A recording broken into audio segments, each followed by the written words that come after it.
Hi everyone, thanks for tuning in. A little bit of a different environment. Welcome to my room. Outside, the weather is insane. All my plants are like these 6 foot plants are completely knocked over, knocking each other over. So I'm chilling inside, safe from whatever catastrophe is going on out there.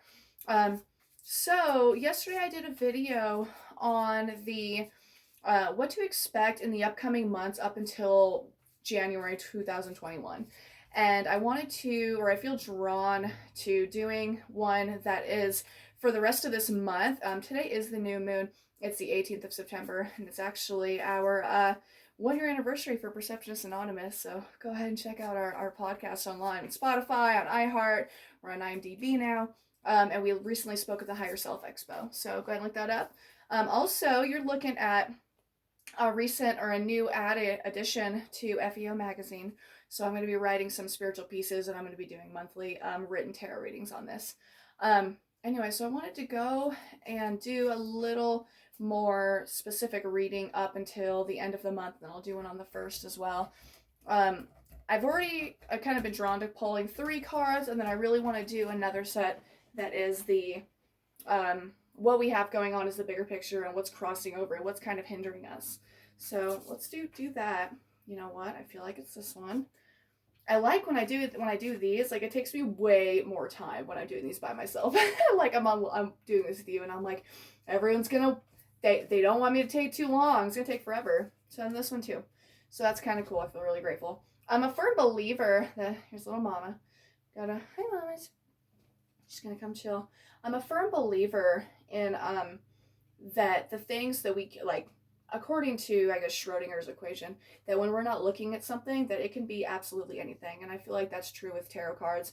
I don't get too hung up on the idea that maybe I've picked cards that aren't right, or that I've, I don't know. I just think that whatever I'm pulling is what I'm supposed to pull, and that's what's up.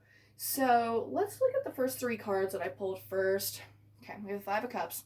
It's a sad mermaid.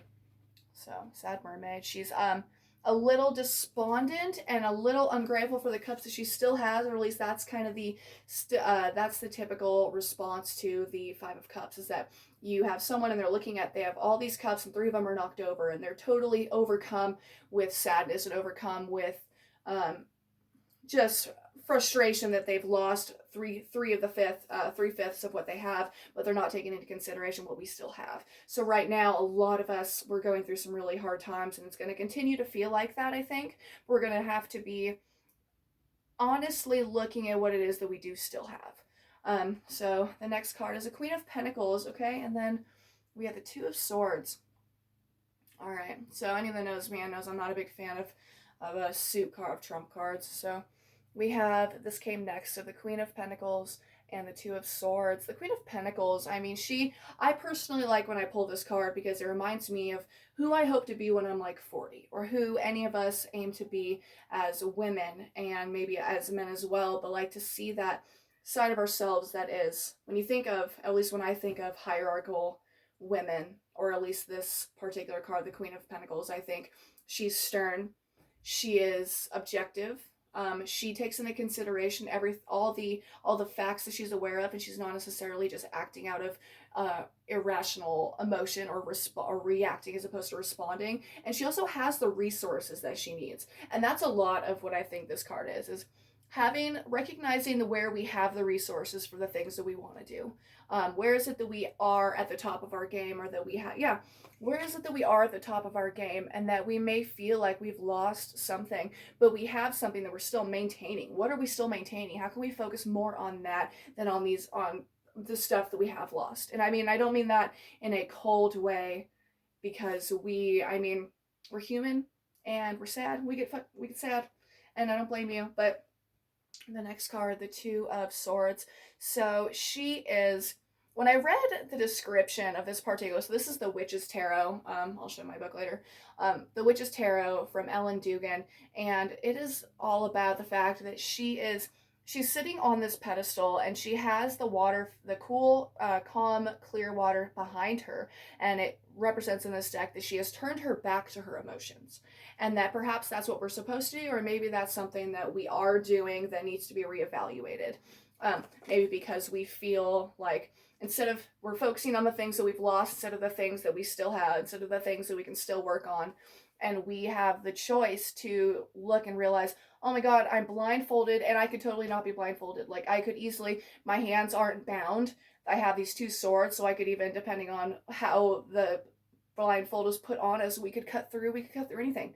We have two swords, not just one, we have two, which also means we have two options. And we have, hey little, we have two options. And so we have to close ourselves off to what it is that we think that we're necessarily supposed to do, or what we should do, and look at what we feel intuitively, and look at what we feel in our hearts, and say, okay, I have options right now. What am I going to choose? So I guess the choice is between recognizing what we have or mourning for what we've lost. Next card. So I pulled this yesterday. So the Tower. So the Tower, that's so crazy. So I pulled this yesterday. If you watch my video from yesterday on how will 2020 end, this is the card that I pulled for the rest of this month as well. So it's the Tower card. So we very well might see some shit. Either that, or we're about to start seeing we're about to receive some sort of aha. And that could be catastrophic aha, or it could be like something that we realize, or something that we're being told, or something that we find out that completely changes the rest of our world. What does that look like? The Two of Wands. So now this is what's crossing over. The Two of Wands.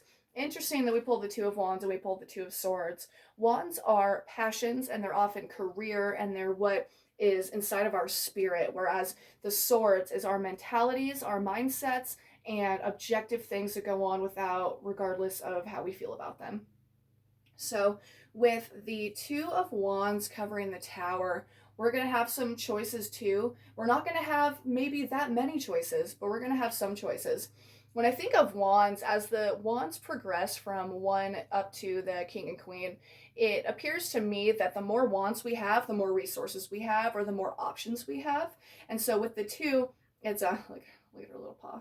So with the two, to me, it seems like we're going to be forced into some sort of reckoning, and something that we're going to have to look at. We're going to have to make a decision, and we're going to have to choose what it is that we have to get through this with. And choose look at what you do have, not what you don't have. And I mean, I'm saying this to myself as much as I'm saying it to you. I'm just trying to be an intermediary.